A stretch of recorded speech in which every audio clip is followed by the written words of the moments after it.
గుడి మెట్ల మీద స్టార్ హీరో బిచ్చగాడు అనుకుని 10 పైలు వేసిన మహిళ. సినిమా ప్రపంచంలో స్టార్డమ్, క్రేజ్, ఫ్యాన్ ఫాలోయింగ్ గురించి మాట్లాడితే ముందుగా గుర్తుకు వచ్చే పేర్లలో ఒకటి సూపర్ స్టార్ రజనీకాంత్. ఆయన కేవలం ఒక నటుడు మాత్రమే కాదు, కోట్లాది మంది అభిమానుల ఎమోషన్. భారతదేశంలోనే కాదు, ప్రపంచవ్యాప్తంగా రజనీకాంత్కు ప్రత్యేకమైన అభిమాన వర్గం ఉంది. ఆయన సినిమా రిలీజ్ అవుతుందంటే థియేటర్ల దగ్గర పండగ వాతావరణం కనిపిస్తుంది. ఫ్యాన్స్ పాలాభిషేకాలు చేస్తారు, భారీ కటౌట్లు పెడతారు, సంబరాలు జరుపుకుంటారు. కానీ ఇంతటి స్టార్డమ్ను అనుభవిస్తున్న వ్యక్తి నిజ జీవితంలో ఎలా ఉంటారో తెలుసుకుంటే చాలా మందికి ఆశ్చర్యం కలుగుతుంది. ఎందుకంటే వెండి తెరపై సూపర్ స్టార్ అయిన రజనీకాంత్ రియల్ లైఫ్లో మాత్రం అత్యంత సాధారణ వ్యక్తిలా జీవిస్తారు. ఎలాంటి అహంకారం లేదు, ఎలాంటి గర్వం లేదు, స్టార్ ఇమేజ్ చూపించాలనే తపన లేదు. ఆయన సింప్లిసిటీ గురించి ఇండస్ట్రీలో ఎన్నో కథలు వినిపిస్తూ ఉంటాయి. కానీ ఇప్పుడు చెప్పబోయే సంఘటన మాత్రం ఆయన వ్యక్తిత్వాన్ని పూర్తిగా అర్థం చేసుకునేలా చేస్తోంది. సాధారణంగా మనం ఒక విషయం గమనిస్తాం. చాలా మంది సెలబ్రిటీలు బయటకు వస్తే భారీ సెక్యూరిటీ, లగ్జరీ కార్లు, ప్రత్యేక ఏర్పాట్లు ఉంటాయి. కొన్నిసార్లు సాధారణ ప్రజలకు వారిని దగ్గరగా చూడటమే కష్టంగా మారుతుంది. కానీ రజనీకాంత్ మాత్రం అలాంటి వ్యక్తి కాదు. ఆయనకు స్టార్డమ్ ఉన్న మనసులో మాత్రం ఎప్పుడూ ఒక సాధారణ మనిషిగానే ఉంటారు. రజనీకాంత్కు ఒక ప్రత్యేక అలవాటు ఉంది. ఆయన సినిమా పెద్ద విజయం సాధించినప్పుడు కొంత సమయం తన కోసం కేటాయించుకుంటారు. ముఖ్యంగా ఆధ్యాత్మికత వైపు వెళ్లడం ఆయనకు చాలా ఇష్టం. సినిమా హిట్ అయిన తర్వాత హిమాలయాలకు వెళ్లడం, ఆశ్రమాలను సందర్శించడం లేదా దేవాలయాలకు వెళ్లి ప్రశాంతంగా సమయం గడపడం ఆయనకు అలవాటు. అలానే ఒకసారి శివాజీ సినిమా బాక్సాఫీస్ వద్ద భారీ విజయం సాధించిన తర్వాత దేవుని దర్శనం కోసం ఒక ఆలయాన్ని సందర్శించాలని నిర్ణయించుకున్నారు. కానీ అక్కడికి సూపర్ స్టార్ రజనీకాంత్గా కాదు, సాధారణ భక్తుడిగా వెళ్లాలని భావించారు. అందుకే తనతో ఎటువంటి బౌన్సర్లు, సెక్యూరిటీ రావద్దని స్పష్టంగా చెప్పారు. ఆ రోజు ఆయన చాలా సాధారణంగా రెడీ అయ్యారు. తెల్లటి పంచ, సాదాసీదా చొక్కా ధరించారు. ఎలాంటి స్టార్ లుక్ లేదు, మేకప్ లేదు, కళ్లద్దాలు కూడా లేవు. చూసిన వారికి ఆయన ఒక సాధారణ వృద్ధుడిలా కనిపించేలా ఉన్నారు.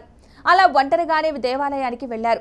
దైవ దర్శనం పూర్తి చేసుకున్న తర్వాత గుడి బయట మెట్లపై కాసేపు ప్రశాంతంగా కూర్చున్నారు. బహుశా జీవితంపై, దేవుడిపై, విజయంపై ఏదో ఆలోచిస్తూ ఉండొచ్చు. ఆ సమయంలో అక్కడికి ఒక వృద్ధురాలు వచ్చింది. ఆమె సాధారణ భక్తురాలు. గుడికి వచ్చిన ఆమె మెట్లపై కూర్చున్న రజనీకాంత్ను చూసింది. కానీ ఆమెకు ఆయన ఎవరో తెలీదు. తెల్లటి పంచెలో, గెడ్డంతో చాలా సాధారణంగా కూర్చున్న ఆయనని చూసి ఇతను బహుశా పేదవాడేమో, సహాయం కావాలేమో అనుకుందట. ఆమె మనసులో జాలి కలిగింది. వెంటనే తన దగ్గర ఉన్న 10 రూపాయల నోటును తీసింది. ఆ వృద్ధురాలు ఎలాంటి సందేహం లేకుండా రజనీకాంత్ దగ్గరకు వచ్చి ఆ 10 రూపాయల నోటును ఆయన చేతిలో పెట్టింది. ఆ క్షణం ఎంత ప్రత్యేకమో ఊహించండి. ప్రపంచం సూపర్ స్టార్గా చూసే వ్యక్తిని ఒక వృద్ధురాలు బిచ్చగాడిగా భావించే సహాయం చేసింది. ఇలాంటి పరిస్థితుల్లో చాలా మంది ఎలా స్పందిస్తారు? కొందరికి కోపం వచ్చి ఉండవచ్చు, నన్ను ఎవరనుకుంటున్నావు అని ప్రశ్నించి ఉండవచ్చు. కానీ రజనీకాంత్ అలా చేయలేదు. అదే ఆయన గొప్పతనం. ఆమె ఇచ్చిన 10 రూపాయలను ఆయన ఎంతో గౌరవంగా, ప్రేమగా 2 చేతులతో స్వీకరించారు. ముఖంపై చిరునవ్వు, కళ్లల్లో వినయం. ఆ క్షణంలో ఆయన మనసులో ఏ భావన నడిచిందో ఊహించడం కూడా కష్టం. కొద్దిసేపటి తర్వాత రజనీకాంత్ అక్కడి నుంచి లేచి నడవడం మొదలుపెట్టారు. బయట ఆయన కోసం లగ్జరీ కారు రెడీగా ఉంది. సెక్యూరిటీ సిబ్బంది ఎదురు చూస్తున్నారు. ఆయన బయటకు రావడంతో చుట్టుపక్కల ఉన్న కొంతమంది గుర్తించి గుమికూడారు. అది చూసిన ఆ వృద్ధురాలు ఒక్కసారిగా షాక్ అయింది. తాను ఇప్పుడు 10 రూపాయలు ఇచ్చిన వ్యక్తి ఎవరూ తెలుసుకుని ఆమెకు నమ్మశక్యం కాలేదు. అరే, ఇతనేనా సూపర్ స్టార్ రజనీకాంత్ అని ఆశ్చర్యపోయింది. ఒక్క క్షణంలో ఆమె గుండెల్లో భయం, సిగ్గు, సంకోచం అన్నీ కలిసిపోయాయి. వెంటనే పరిగెత్తుకుంటూ రజనీకాంత్ దగ్గరికి వెళ్ళింది. నన్ను క్షమించండి, మీరు ఎవరో నాకు తెలియదు, నేను పొరపాటు చేశాను అంటూ క్షమాపణలు కోరింది. అక్కడే ఈ కథలో అసలైన గొప్పతనం బయటపడింది. రజనీకాంత్ ఆమెను చూసి చాలా ప్రశాంతంగా మాట్లాడారు. అమ్మా, మీరు నన్ను క్షమించమని అడగాల్సిన అవసరం లేదన్నారు. ఆ తర్వాత ఆయన చెప్పిన మాటలు జీవితాంతం గుర్తుండిపోయేలా ఉంటాయి. నిజానికి దేవుడే మీ ద్వారా నాకు ఒక గొప్ప పాఠం నేర్పించాడు. నా అసలు స్వరూపం ఏంటో గుర్తు చేశాడు. ఈ మాటలు చెప్పిన తర్వాత ఆయన ఇంకా లోతైన భావనను పంచుకున్నారు. దేవుడి ముందు మనమందరం బిచ్చగాళమే. ఆయన ముందు మన డబ్బు, మన పేరు, మన స్థాయి, మన స్టార్డమ్ ఏదికీ విలువ లేదు. అందరం ఒకటే. ఈ ఒక్క మాటలో ఎంత గొప్ప తత్వం ఉందో ఆలోచించండి.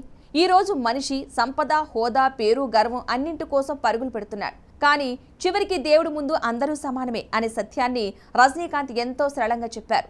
ఆయన ఇంకా అన్నారు, నాకు ఎప్పుడు అహంకారం రాకూడదు, నేను ఎవరో మర్చిపోకూడదు. అందుకే దేవుడు మీ ద్వారా ఈ సందేశం ఇచ్చాడు. ఎంత పెద్ద స్టార్ అయినా ఇలా మాట్లాడడం నిజంగా అసాధారణం. ఇంకా ఒక విషయం ఆయన చెప్పారట, మీరు ఇచ్చిన ఈ 10 రూపాయలు నాకు కేవలం డబ్బు కాదు, ఇది సాక్షాత్తు దేవుడి ఆశీర్వాదం. ఆ మాట విన్న ఆ వృద్ధురాలు భావోద్వేగానికి గురైందట. రజనీకాంత్ ఆ 10 రూపాయల నోటును తన దగ్గరే భద్రంగా ఉంచుకుంటానని చెప్పారట. ఎందుకంటే అది కేవలం ఒక నోటు కాదు, తన జీవితానికి గుర్తుగా మిగిలిపోయే పాఠం. ఈ సంఘటన ఎందుకు అంతగా ప్రజలను ఆకట్టుకుందో తెలుసా? ఎందుకంటే ఇది రజనీకాంత్ అసలు వ్యక్తిత్వాన్ని చూపిస్తోంది. స్టార్గా ఎంత ఎత్తుకి వెళ్ళినా మనిషిగా ఎంత వినయంగా ఉండాలో ఆయన జీవితం నేర్పిస్తోంది. ఈ రోజులో చిన్న విజయమే వచ్చినా చాలా మంది అహంకారంతో మారిపోతారు. కొద్దిపాటి పేరు వచ్చినా తమ చుట్టూ గోడలు కట్టుకుంటారు. కానీ ప్రపంచం గౌరవించే సూపర్ స్టార్ మాత్రం ఒక వృద్ధురాలి ఇచ్చిన 10 రూపాయల దేవుడు సందేశాన్ని చూపారు. అందుకే రజనీకాంత్ కేవలం సూపర్ స్టార్ కాదు, ఒక జీవన తత్వం, ఒక ప్రేరణ, ఒక పాఠం. ఆయన సినిమాలు మాత్రమే కాదు, ఆయన జీవితం కూడా కోట్లాది మందికి ఇన్స్పిరేషన్. మరి ఈ సంఘటన గురించి మీ అభిప్రాయం ఏంటి? రజనీకాంత్ సింప్లిసిటీ మీకు ఎలా అనిపించింది? మీ అభిప్రాయాలను తప్పనిసరిగా కామెంట్ రూపంలో తెలియజేయండి. వీడియో నచ్చినట్లయితే లైక్ చేయండి, షేర్ చేయండి. తప్పనిసరిగా మా ఛానల్ను సబ్స్క్రైబ్ చేయండి.